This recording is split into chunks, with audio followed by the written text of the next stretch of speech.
Flosstube. My name is Becca, and I am SamBrie Stitches here on Flosstube and Instagram. And this is another edition of Interview with the Flosstuber.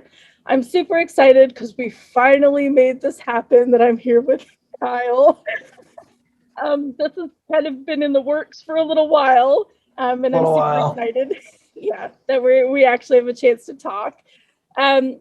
He is a very talented stitcher. His channel is pretty awesome. He's very true and honest, and himself is what comes through in the videos. He's also a huge Mirabilia collector, as well as a music lover, which we will get into a little bit later as well, hence his channel name, Stitching and Sound. If you are not familiar with his channel, I will link it down below so you can go check it out. You definitely want to go do that because he just made his comeback, which we'll talk about in a little bit as well. But how are you doing today, Kyle? I'm doing very well today. Today has actually been a really good day. Took the last half of the day of work off, and I have tomorrow off work as well. And then I have a friend coming down I haven't seen in 2 years, so I'm doing very well today. Although I did just eat lunch, so I'm maybe a little gassy, but that's okay. I'll contain it. We'll make it through. We will make it through. All right. Well, let's jump into the first question, and it's why did you start a floss tube, and were there any particular motivations? So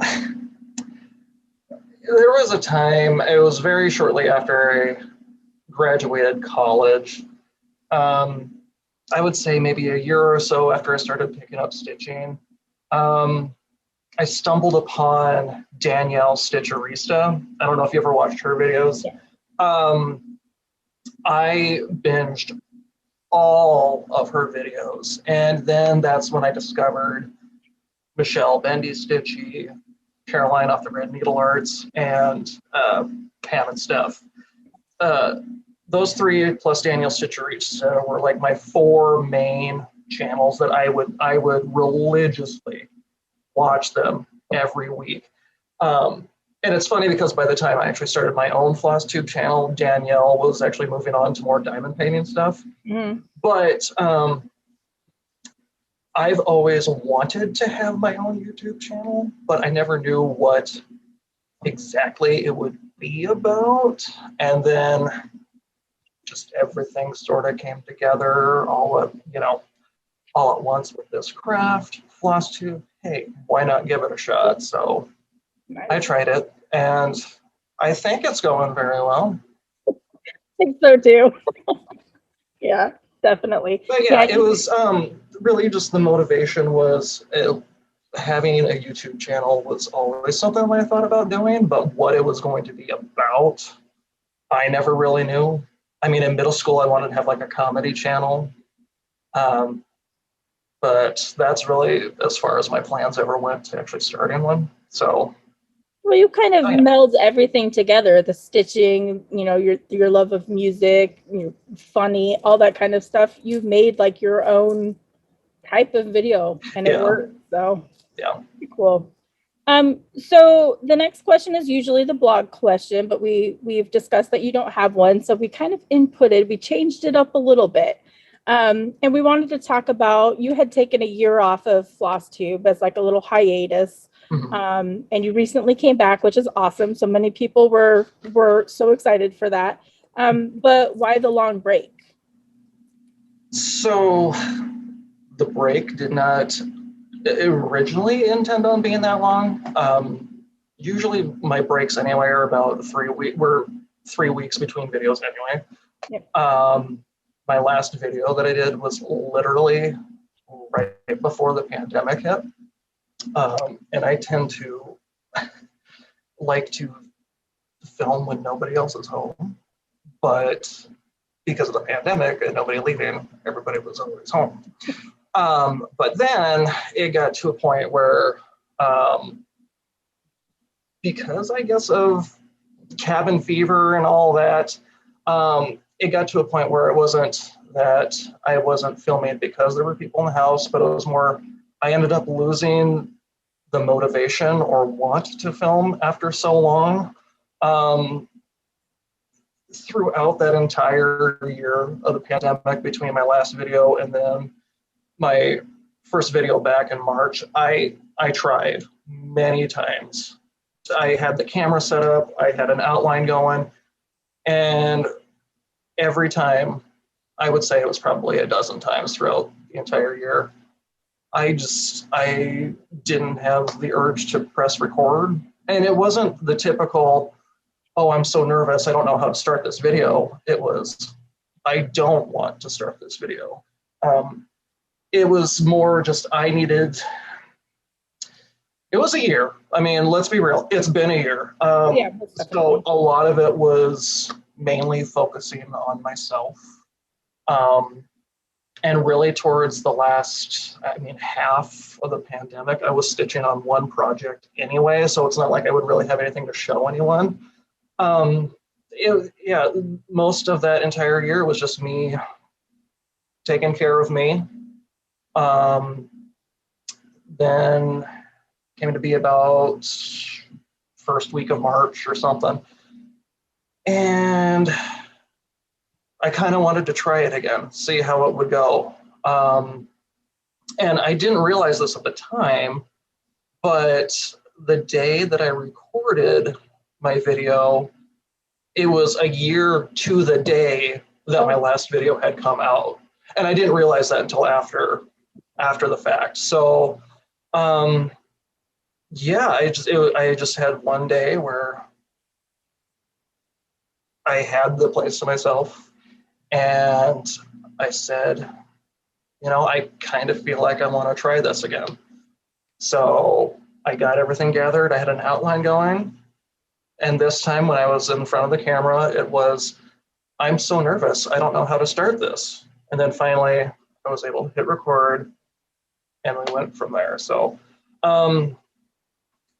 did not intend on taking a year off, but I don't think any of us knew that the pandemic was really going to last an entire year. So, but yeah, I'll just be honest. I didn't really want to record during that whole time. So. No, I understand. I have times like that too, where, because recording is a lot of work for those that don't make the videos, to pull everything together, make sure your notes are good, record it, then edit it, and then upload it. It's a lot of work. And the past year, I know a lot of people focused on themselves. It was a rough year. So there's just no energy or no want or need for some of the people to record. So that's totally understandable that, you focused on yourself, and that was the most important thing. So glad you made a comeback, though. Yes. And then, I would sporadically get messages on Instagram from people asking, well, when are you going to come back? We miss you, and all that stuff. Some people I would respond to, some I wouldn't, because there was at a time when some of the messages were becoming overwhelming. So for a while I did private my inbox so people really couldn't message me, just because I didn't want to come off like a jerk saying, I'm touched that you miss my videos, but it's not what's important to me right now. I don't know when I'm going to be back. I don't think you would have come off as a jerk, but I understand just wanting to, hey, I need some time kind of thing. But that shows how much you're loved in the community, though, too, that you're receiving messages like that. So at least that was there through that year for you, for the time that you wanted it to be there. So, but yeah, so glad you're back, though. I'm glad to be back. So how did you learn to stitch, and how long have you been stitching?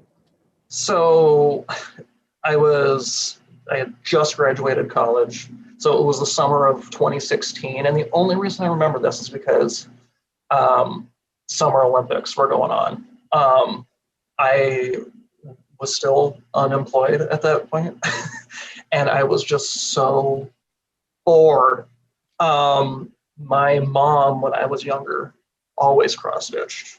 She stopped cross-stitching, though, when I was still pretty young. I would say maybe 8 or 9 was when she stopped, but she was a stay-at-home mom for the most part up to that point, and what she would do was cross-stitch. And so that summer, I wanted to do something creative with my hands, and I thought of my mom always cross-stitching. I'm like, okay, that's something I'll try. And I picked up just a Jan Lin kit from, I think I got it from Walmart. It was it's kind of I don't want to say a popular one, but it's a very common one of the little girl with the umbrella on the beach. Mm-hmm. I think looking into a bucket or something.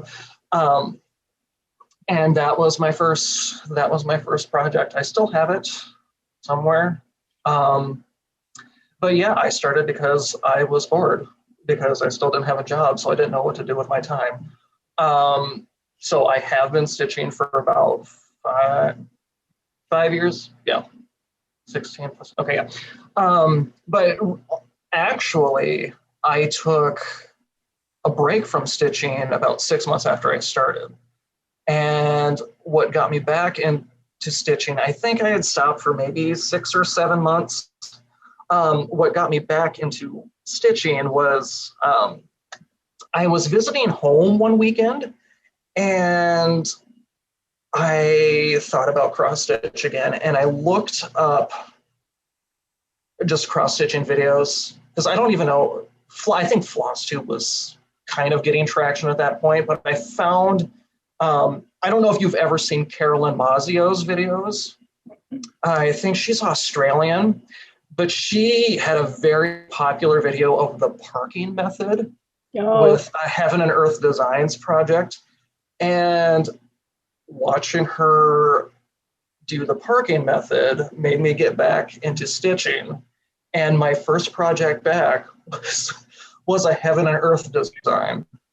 Waiting for that, wow.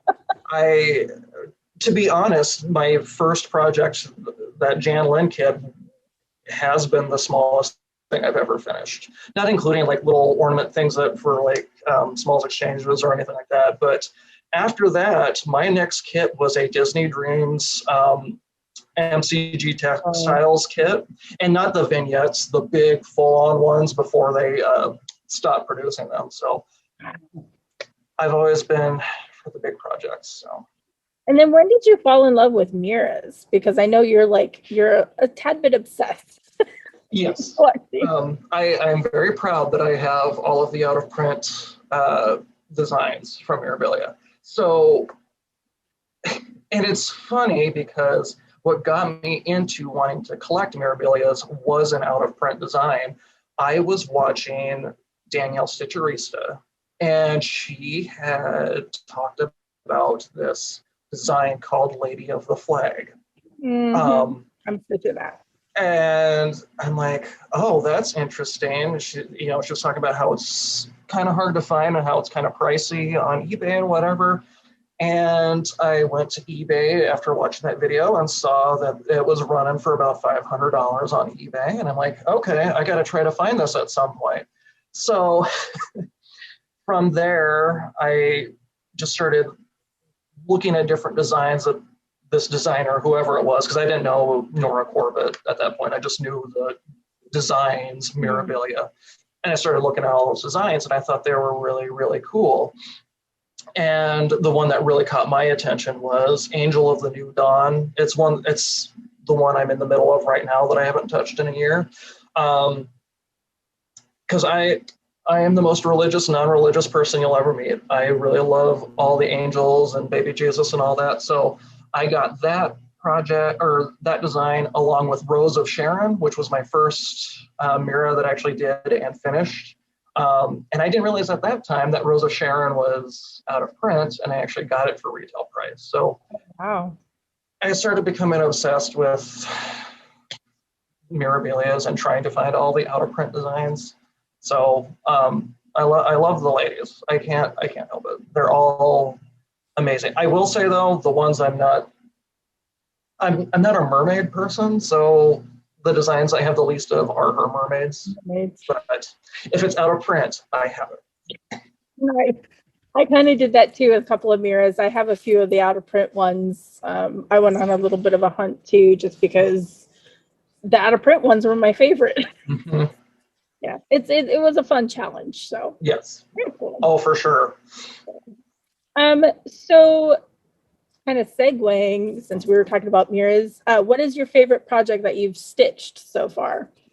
So maybe not as great of a segue as you thought. Because it's not a mirror. Okay. It's not a mirror. It's actually I took it down from the wall. It's my Hannah Sanderson Oh my gosh. sampler that, so this at the time, speaking of out of print stuff,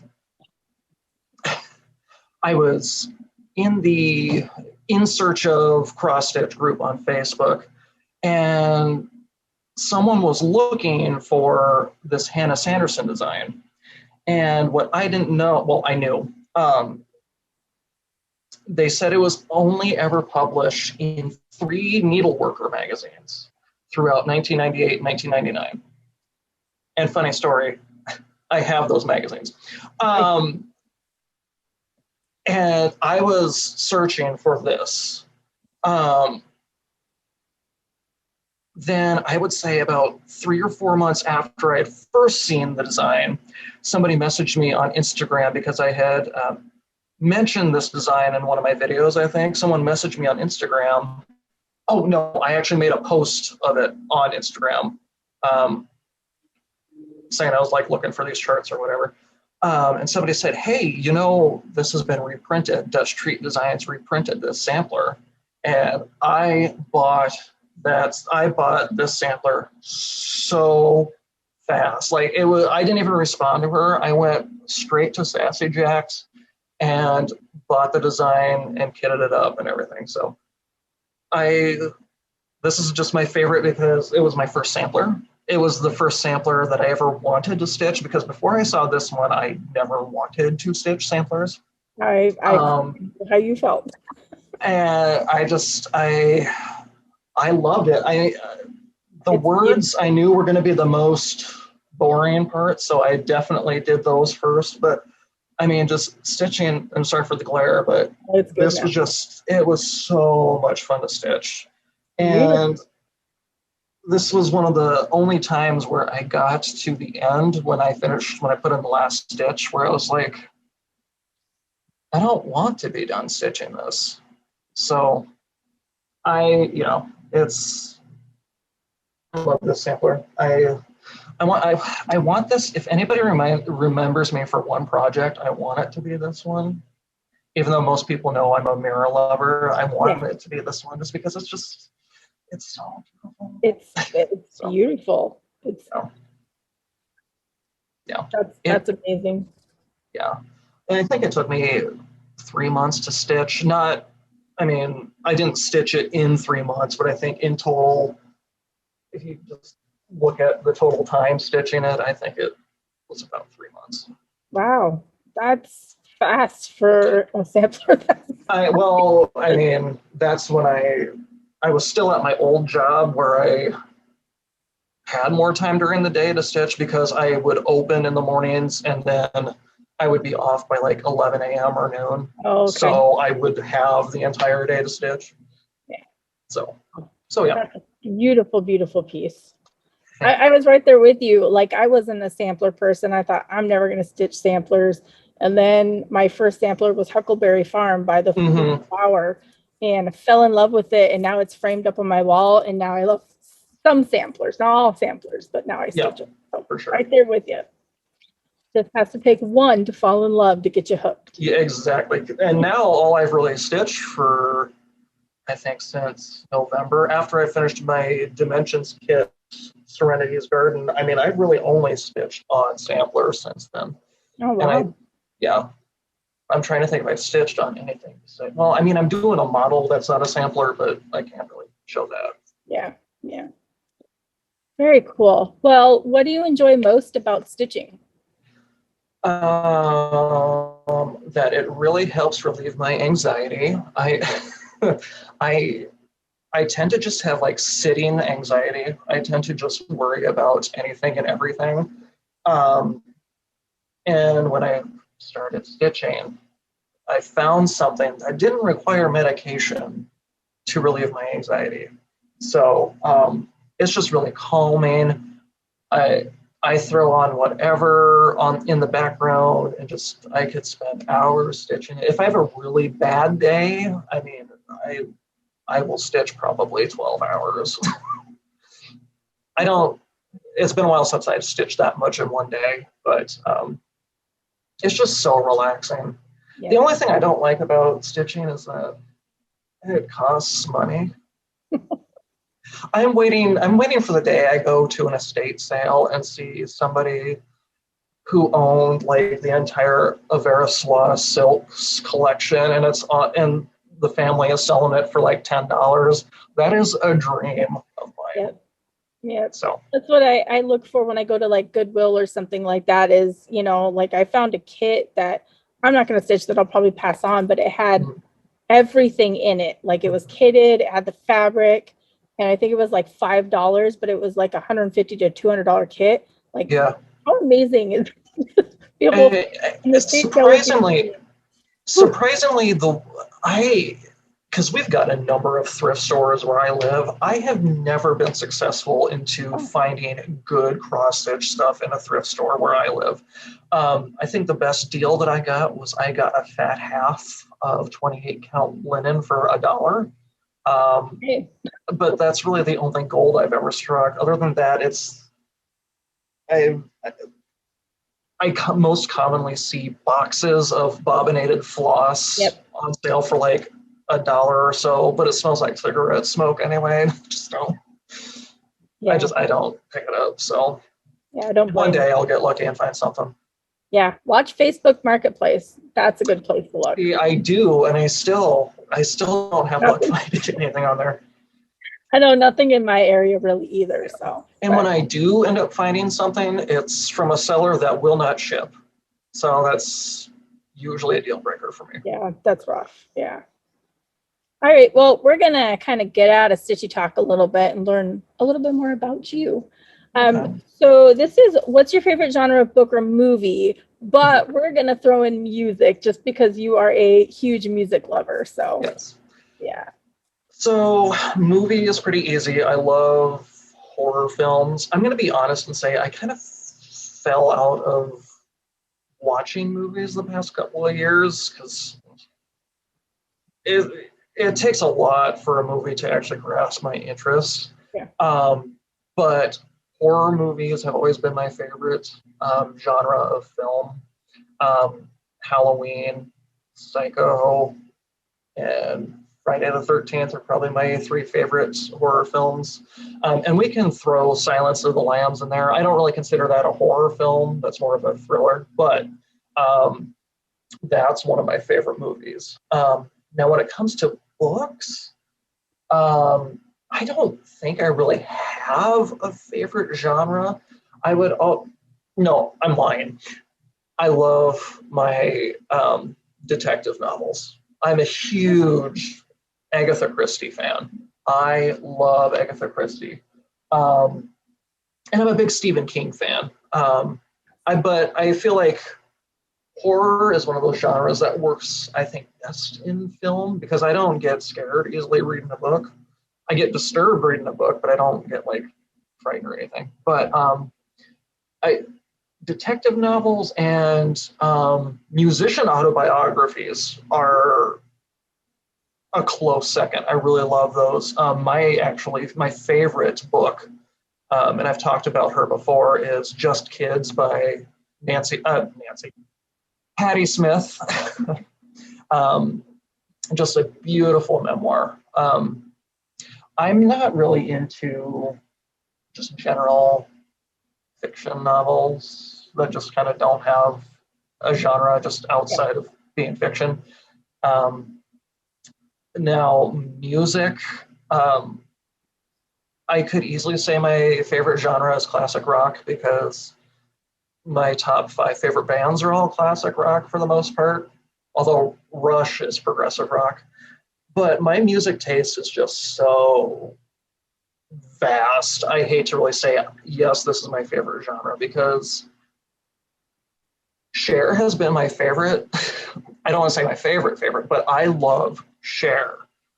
It is not uncommon, though, for me to have my music on shuffle for it to go from a Cher song to Metallica right afterwards, and then hop back to the Carpenters afterwards, and then jump to something like Fleetwood Mac. I mean, I just love music in general. I would say the only 2 genres that you won't really find in my playlists are rap and modern country.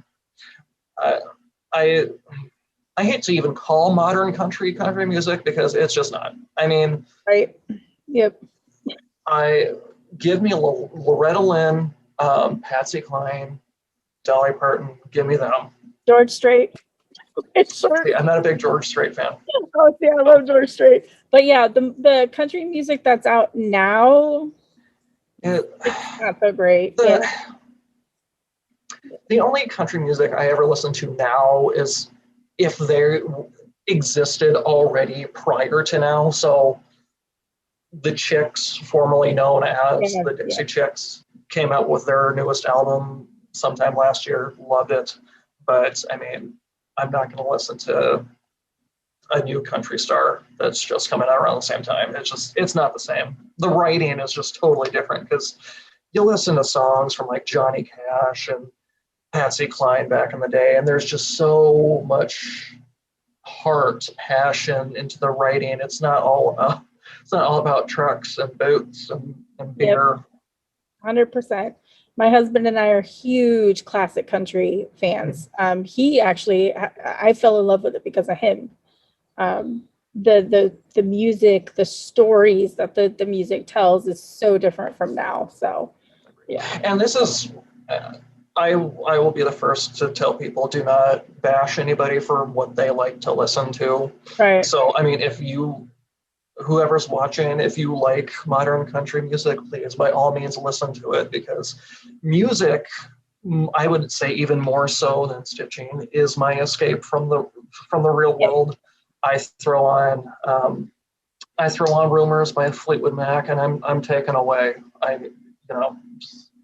That's definitely my escape, because even sometimes with stitching, you still have the thoughts going on and whatnot.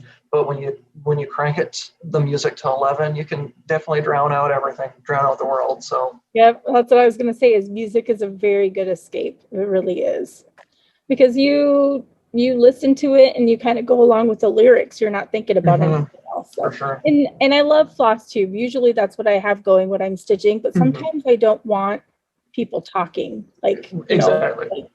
And that's when I listen to the music too. It's just kind of when I just want to zen. Yeah, for sure. So do you have a fictional place that you'd most like to go to? I feel like all the fictional places, usually bad things end up happening anyway. So we had a team meeting one morning, and somebody asked me that question, and I said I wouldn't mind being in that sort of 1940s noir type setting. There's something, because I said a little bit ago, I love detective novels and that you watch detective films from way back when. There's this like grittiness and just everybody's smoking for some reason, even though they never puff on the cigarette. It's just I love that setting of like a mystery happening and wanting to solve it, or someone's on the run, got to go catch them. I'm lazy, so I would never personally want to try to find a bad guy or anything like that. But there's something about pulp novels and detective novels that just setting of. I just can only think of pollution everywhere and just old cars and the weird hats going on and the jackets. What a time to be alive. Yeah. And everybody's got a glass of scotch too for whatever reason. But that sounds neat. That sounds like a neat place to be. So if you could choose to do anything for a day, what would it be? So I saw this question and I wanted to say be an author, but I don't want to be an author for a day. I would love to be an author for a living. What I would love to do for just one day is be a food blogger. Go to just some bougie restaurant, order the most expensive thing on the menu, and then immediately publish the worst review of that food. I just think I think food bloggers and like food critics are just, it's amazing to me that a job like that exists. People get paid to eat food and then immediately bash on it later. It's like, it's fascinating to me. That's funny. And the restaurants get so stressed out. Everything's cooked perfectly. You get the best meals that are all free usually. Yeah, and then you just go be like too healthy. And I'm not saying that I would actually do that in real life had that been my job. I'm just saying that I would love to have that situation of being able to criticize a very bougie restaurant's Yeah. 5-star meal. It's fascinating to me. Yeah. And I like food, so it all works. Yeah, I mean that's interesting. That's a very unique answer, and it gives you something to think about. Actually. Yeah, well, because like I feel like with a question like that, most people would probably say what they would want to do for a living anyway, and it's like, yeah. But do you really only want to do that for one day? You know, I don't see myself ever actually becoming a food blogger for more than just one day. Yeah, that's a good point. Very good point. So, do you have any other hobbies besides cross stitch? Yes, I think we've talked about it already. Yeah. I love to read. I love music. We know that already, and I love writing. And unfortunately, writing is something that really over the last couple of years has really taken a back seat for me, which is kind of sad. I mean, I have all sorts of books about writing and how to write and all that. I mean, I've been writing since I was in elementary school, so it's always been a part of my life. Unfortunately, I'm also very self-critical. So after so many attempts to try to write a novel, I just get to a point where I'm like, oh, this sucks, and then just stop. So, yeah. Do you have a lot of like novels in the works that you've started and then you got to that point where you were just like? Unfortunately, I wish I could say no, but unfortunately the answer is yes. I have so many rough drafts, and that's one thing I can never wrap my mind around because I'm such a perfectionist that I can never just tell myself it's a rough draft. It doesn't need to be perfect right now. I can never get that through, even though that I will preach that to literally everyone else. I am the worst at listening to my own advice. I think we're all our own worst critics, really. Yeah. Anybody that you talk to for that, but maybe you should give it another shot. Go back and find something that you worked on a while ago and pick it up. And Lisa Kindred Stitcher, her and I talk about writing fairly frequently, and she is the one that is always telling me, get back into it. Did you write today? I mean, she'll just send me these messages saying, and then we'll just talk about writing for a while. So, I mean, it's just so hard because a lot of days it's just like I don't have the motivation to write, which is really sad. I want to get back into it. One of these days, I know it's going to happen. It's a matter of when it's going to happen. It could be in a couple of weeks. It could be in a couple of years. Hey, we all go through phases. That's one way to look at it. There's knitters who knit for a little bit and then they're like, I don't feel like doing this anymore. I'm going to stitch. And it's the same thing. So maybe it's just a phase. Yeah. So, but yeah, Lisa's an awesome person. So I'm glad that you have her for the support as well. So, So this is a fun one since we're talking about friends. How would your friends describe you? One of the funniest people you'll ever meet, and very caring, and probably has an alcohol problem. Okay. I'm sorry. That's really bad to say. But yeah, they would definitely. I am a very caring person, and I really do. I'm very caring to the point where it's sometimes a detriment because I do tend to put a lot of people before me. Um, but I'm always checking on people, making sure everyone's okay, everything's doing good. Um, yeah. Unfortunately, a lot of my friends no longer live in this area, which is too bad. But yeah, my close friends are some of the best friends I could ever ask for. Um, yeah. Well, it's good to be caring and, putting others first. I have recently learned to start saying no more often because I was in the same boat where you just want to please everybody and do everything for everybody. And I was like, hey, this is too much. So totally understand that aspect of always checking on other people and everything like that. So it is exhausting. So It's very exhausting. yeah, I'm glad that's why that's why you took the year during the pandemic, is because you're like, hey, I need to focus on me. So yep, exactly. It was much needed. Well, we're gonna get back into stitching a little bit, and this is, how do you prefer to stitch? Do you use a hoop, a Q-snap, a scroll frame? I am a religious Q-snap user. Yes. Ever since, I don't even remember how I discovered Q-snaps, but the moment I used them the first time, I have rarely ever used anything else.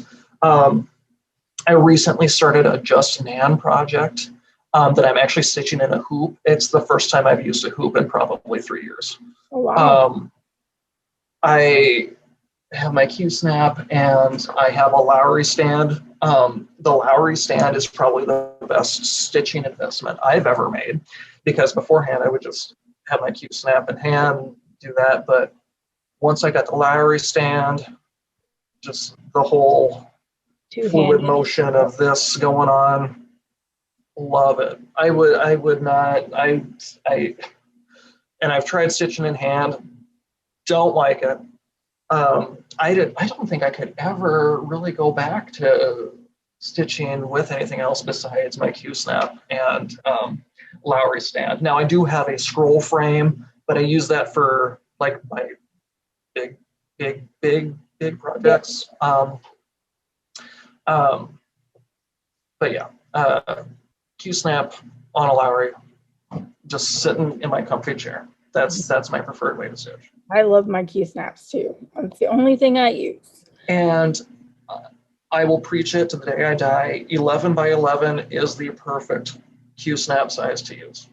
Right. Unless you're stitching something that's where the fabric size is about 8 by 8, then maybe don't use a 11 by 11 Q-snap because it will not fit. Good tip. Yeah. Well, you like the bigger projects though too. So yeah, 11 by 11 is nice. I usually like Frankenstein mine and do like an 8 by 11 or something. So because I have a lap stand, and so it's easier to get like around and that kind of stuff. Right. So, yeah, but Q-snap all the. Yeah, and the reason I say 11 by 11 is perfect is because it's not too small of an area where you can stitch plenty before having to move it, but it's also not big enough to where you can just hold it in one hand and not get any sort of cramping going on, because it's not like it's this giant, like the 14 by 14 Q-snaps. Those will hurt your wrist and everything, but 11 by 11 I think is perfectly comfortable with one hand stitching. So Yep, I can see that. I totally agree. Do you have like a preferred fabric that you lean towards, or are you kind of like any fabric? Count wise, it's 32. 32 count is my favorite. Most of my projects recently have been on 36, which I love. But 32 for me is the sweet spot.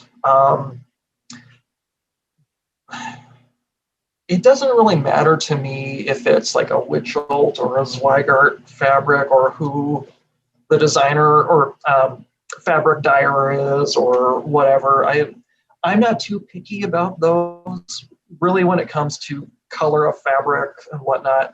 I'm I look at, will this work with the project I'm working on? I don't see if it's Picture This Plus or R&R reproductions, or I don't really look at fabric dyers or what the fabric is. Is it 32 count and will it look good with this floss? Yeah. I mean, that's really all I take into consideration. That's all that matters, especially since it's in a Q-snap. I think more people are more focused on the type and the dyer because of the in-hand and how it feels. But I think Q-snap, we can stitch with anything, you know. I mean, and without like name dropping any fabric dyers, there is definitely a fabric dyer that I personally tend to stay away from, just because I don't know what it is, if it's with their dyeing process or whatever, but their fabric is just so tight. It's like almost too tight for my liking. Yeah. One project I have not actually touched in probably 2 years, because I picked it up one day and was stitching on it, and it's just like, I do not like how this feels. So I haven't really worked on that project for a while, but I mean, that's really about it. Other than that, I really don't take a lot of that into consideration outside of, is it 32 count and does the color look nice? Yeah, the color is the big thing. Yeah, for sure. So do you have a favorite place that you've traveled to, and did you bring any stitching along when you went? So this is going to be the saddest thing you're ever going to hear. I have really not, I've really not really gone anywhere for my life. Took a trip to Boston when I was in high school. That's really as far as I've gone, up until 2 years ago when I went to StitchCon. Oh, okay. StitchCon was amazing, and didn't go this year for a number of reasons. But StitchCon 2019, that's been, up until this point in my life, my most favorite place I've gone. And of course I took stitching with. Did I actually stitch that entire time? No, I did not. Probably not. And what I did stitch on, I ripped everything out, because, talking and stitching, talking and everything, and just, I've learned to not stitch at all at retreats, because stitching at stitching retreats is actually the least you do. So that's funny. Yeah. Oh, that's funny. I was so sad. I got into StitchCon this year. I was in weekend A, and then I couldn't go because of work. And I was like, yeah. I was set up to go to weekend A, I really canceled, I think, only a month and a half before StitchCon actually happened. There was a lot of factors going on. I'm just like, I can't go. Yeah. So. Well, hopefully we'll get to go next year and meet. Hopefully we'll get to go next year. Yes, I would love that. That'd be awesome. So what can you not do without for your stitching? Like your favorite go-to must-have besides the basics? People might, okay, I'm gonna say what people might think I'll say. People might think I will say a Clay by Kim needle minder, because I have so many of them and people really want those. However, the reason I'm not saying that as my answer is because I know if I take one of those anywhere, somebody's going to be eyeing it the whole time, and I can't risk, ending up not knowing where that went after looking away. But my go-to, it's the Q-snap. I can live without a stand. I can live without a needle minder. I can't live without the chart, obviously. But I mean, if I don't take my Q-snap, I'm not stitching just in hand. It's not happening. So if I got a Q-snap, we're good to go. Yep, that's my must-have too as well. And I'm trying to think of anything else, but like I don't have all these like other like fancy things like scissor fobs or anything. I don't get too fancy. I mean, I just recently, for the first time got floss away bags. Oh, nice. That's what I use. Very cool. And yeah, because I'm stitching the sampler that I have not revealed the name of because I'm a very selfish person and I don't want other people knowing what it is and start stitching it. But I use the called for NPI silks, and this is when I first got these floss away bags. And I'm like, okay, I'm an actual stitcher now. I've got floss away bags on a ring. So. No, that's awesome. That's what I use to store my DMC or the floss away bags. It makes life so much easier than sitting there and having to wind bobbins and See, bobbin winding to me is immensely therapeutic. Oh, see, I love bobbinating floss, and I love sorting kits. Kits and bobbinating floss are just so much, they're so therapeutic to me. I just throw on a podcast, I'm good to go. Yeah, I can't do it. I don't know what it is. I think I need one of those drills. Have you seen it where they put the drills and then it goes faster? I can't. I do not trust myself trying to do that because I know I'm going to do something wrong. Someone is going to end up going to the hospital for whatever reason. I'm going to get the floss caught in the drill bit, and then there's going to be too much friction and the house is going to start on fire. I don't trust myself doing that. So I'm good with my just bobbinating. That's funny.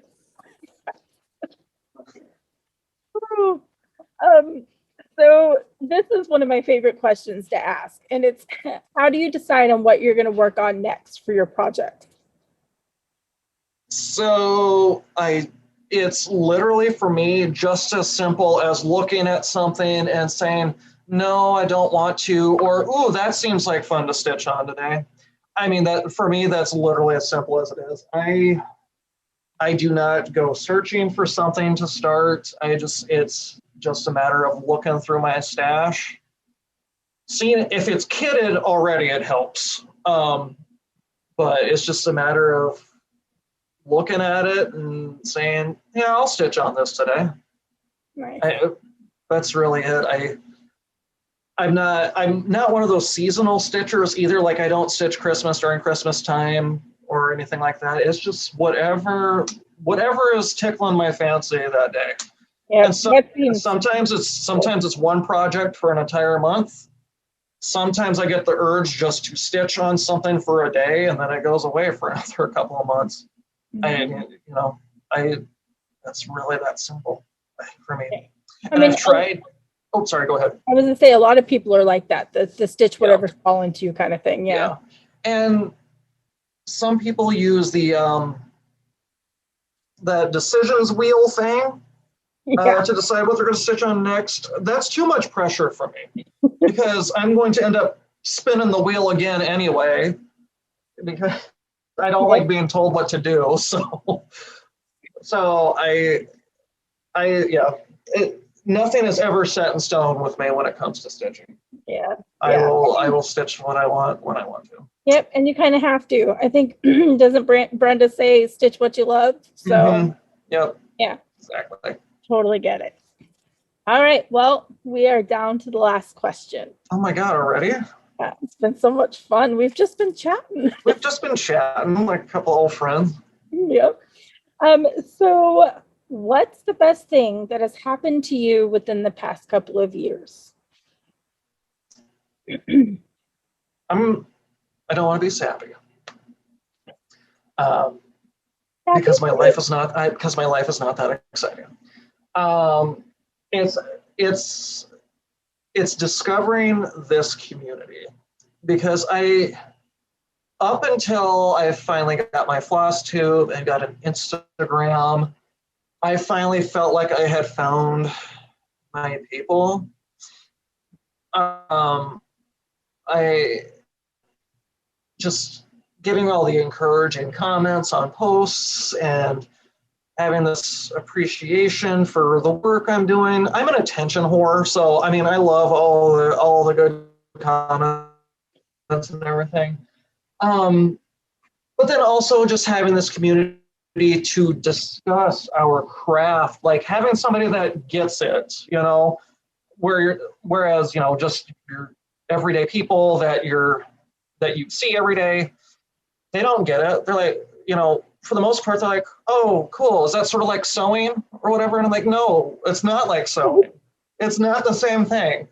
I just love having this community as sort of an escape from my usual just life in general.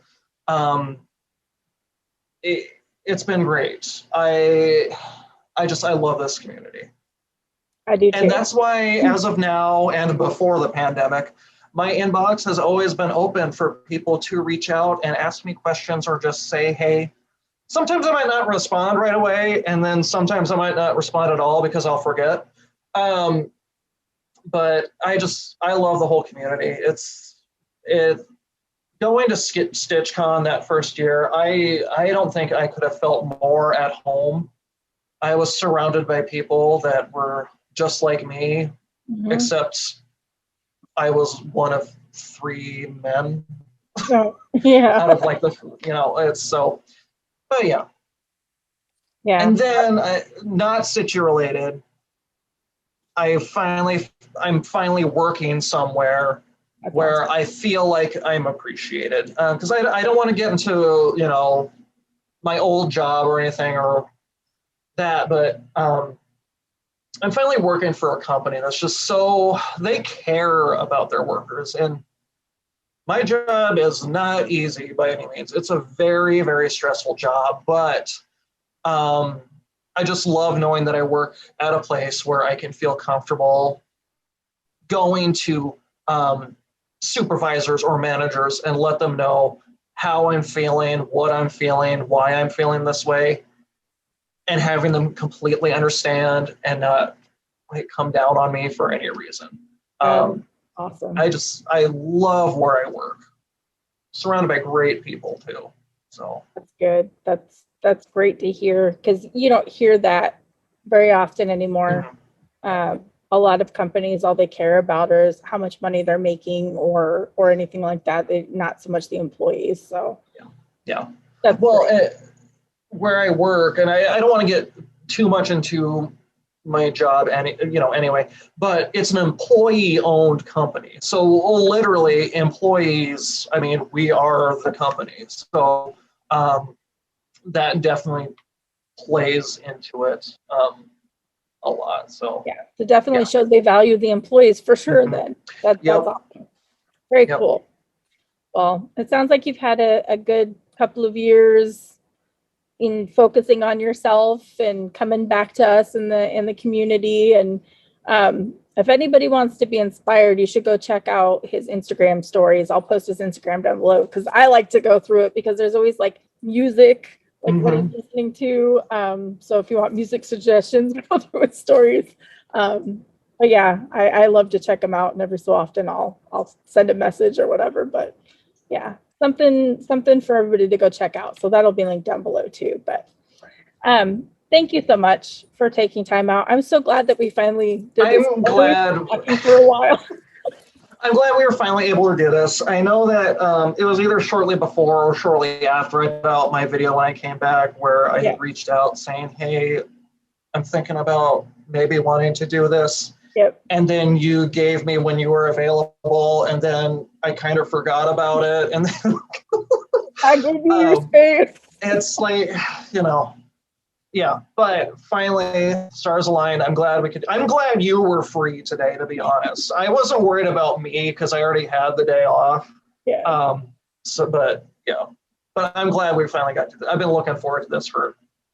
That's awesome. For a while, so. Me too. Yeah. Definitely. And I think everybody's going to really enjoy the interview, or that by the end of this, they've already seen the interview. So hopefully they enjoyed it. They better enjoy this. I put on a bra today for this, for God's sakes. 2 friends talking and chatting about stitching and life. So we love it. But again, thank you so much. I really appreciate it. And we'll say bye to everybody on Flosstube. Bye, Flosstube.